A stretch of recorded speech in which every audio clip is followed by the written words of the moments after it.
আসসালামু আলাইকুম এভরিওয়ান। আজকে আমি আপনাদেরকে তৈরি করে দেখাবো চিকেন হারিয়ালি কাবাব। সাথে কিছু সিক্রেট টিপস শেয়ার করব, যেটা ফলো করে এই কাবাবটি তৈরি করলে আপনাদের কাবাবটি খুবই জুসি হবে আর খেতে হবে একদম হুবহু রেস্টুরেন্টের মতো। যে কোনো কাবাব তৈরি করার পর সেটা যদি ড্রাই হয়ে যায়, একটু জুসি ভাব না থাকে, সেটা খেতে কিন্তু ভালো লাগে না। ইফতারে এই কাবাবটি তৈরি করে দিলে ছোট থেকে বড় সবাই খুব মজা করে খাবে। এটা কিন্তু খুবই স্বাস্থ্যকর। কাবাবটি তৈরি করার জন্য আমি এখানে ধনিয়া পাতা নিয়েছি, পুদিনা পাতা নিয়েছি আর নিয়েছি কাঁচামরিচ। পুদিনা পাতার ফ্লেভারটা কিন্তু একটু স্ট্রং হয়, তাই যে পরিমাণ ধনিয়া পাতা নেবেন তার 1/3 ভাগ নেবেন পুদিনা পাতা।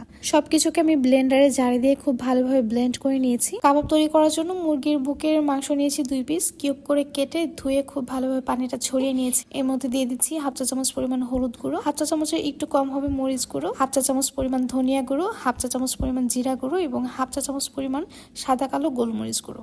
দিয়ে দিচ্ছি 1/2 চা চামচ পরিমাণ গরম মশলা গুঁড়ো। এর মধ্যে দিয়ে দেবো 1 চা চামচ পরিমাণ কাসুরি মেথি। এটাকে আমি হাত দিয়ে একটু গুঁড়ো করে অ্যাড করছি, না থাকলে আপনারা না দিলেও পারেন। গরম মশলার বদলে কিন্তু আপনারা কাবাব মশলাটাও এখানে ব্যবহার করতে পারেন। এখন এই কাবাবটাকে সফট এবং জুসি করার জন্য আমি এখানে অ্যাড করছি খুবই সামান্য পরিমাণে বেকিং সোডা। তার সাথে দিয়ে দিচ্ছি পরিমাণ মতো লবণ, দিয়ে দিচ্ছি 1.5 চা চামচ পরিমাণ আদা রসুন বাটা, ধনিয়া পাতা, পুদিনা পাতা, কাঁচামরিচের যে পেস্টটা তৈরি করে রেখেছিলাম সেটা দিয়ে দিচ্ছি। যেহেতু কাঁচামরিচের একটা ঝাল আছে, সেই জন্য আমি কিন্তু লাল মরিচ গুঁড়াটা একটু কম দিয়েছি।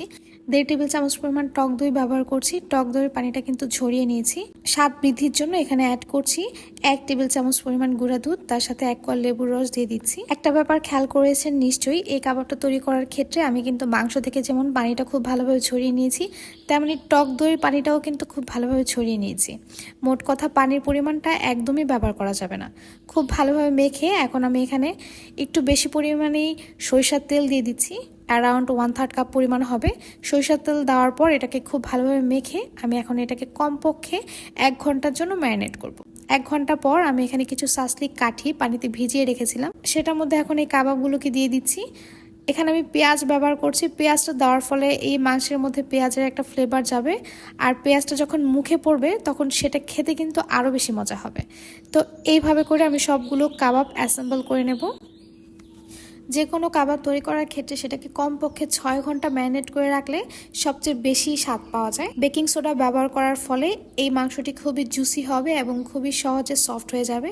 সেক্ষেত্রে একদম খুব বেশিক্ষণ এটাকে ভাজার একদমই প্রয়োজন। এভাবে করে আমি সবগুলো কাবাব তৈরি করে নেব। এখন এই কাবাবগুলোকে ভাজার পালা। কাবাবগুলো ভাজার জন্য আমি একটি ফ্রাই প্যানে সরিষার তেল নিয়ে নিয়েছি। সরিষার তেলটাকে খুব ভালোভাবে আমি কড়াইয়ের চারপাশে ছড়িয়ে দিচ্ছি একটা স্প্যাচুলার সাহায্যে। এখন চুলার আঁচটা মিডিয়ামে রেখে আমি এই কাবাবগুলোকে একটা একটা করে এই কড়াইয়ের মধ্যে ছেড়ে দিচ্ছি। চুলার আঁচটা একদম কমে দিয়ে কাবাবগুলো ভাজা যাবে না, আবার একদম হাই হিটেও কিন্তু ভাজা যাবে না। চুলার আঁচটা মিডিয়ামে থাকবে। মিডিয়াম আঁচে রেখে এই কাবাবগুলোকে ভাজতে হবে। আরেকটা কথা, এই কাবাবগুলো ভাজার সময় এইটাকে কোনোভাবেই ঢেকে রান্না করা যাবে না। ঢাকতে গেলে এই কাবাব থেকে পানি ছেড়ে দেবে। পানি ছেড়ে দিলে সেই কাবাবটা সেদ্ধ হতে হতে এটা কিন্তু অলমোস্ট ড্রাইও হয়ে যায়। তো সেই ক্ষেত্রে আপনারা কখনো এই কাবাবটা ভাজার সময় ঢাকনা দিয়ে ঢেকে ভাজবেন না। কাবাবের এক পাশটা একটু কালার চলে আসলে আমি এটাকে উল্টিয়ে তার উপর দিয়ে একটু তেল ব্রাশ করে দেব। তারপর এপিট ওপিট করে এই কাবাবগুলোকে 7 থেকে 8 মিনিটের মতো আমি ভেজে নিয়েছি। 7 থেকে 8 মিনিট ভাজলেই কিন্তু এই কাবাবগুলো সেদ্ধ হয়ে যাবে। কাবাবের ভেতরের মাংসটা সেদ্ধ হয়েছে কিনা সেটা জানার জন্য এটা কড়াইতে থাকাকালীনই একটা মাংস ভেঙে দেখবেন। যদি মাংসের ভেতরটা একদম সাদা হয়ে যায় তাহলে বুঝতে হবে এই কাবাবটা সেদ্ধ হয়ে গেছে। অতিরিক্ত ভাজতে গেলে কাবাবটা কিন্তু ড্রাই হয়ে যাবে।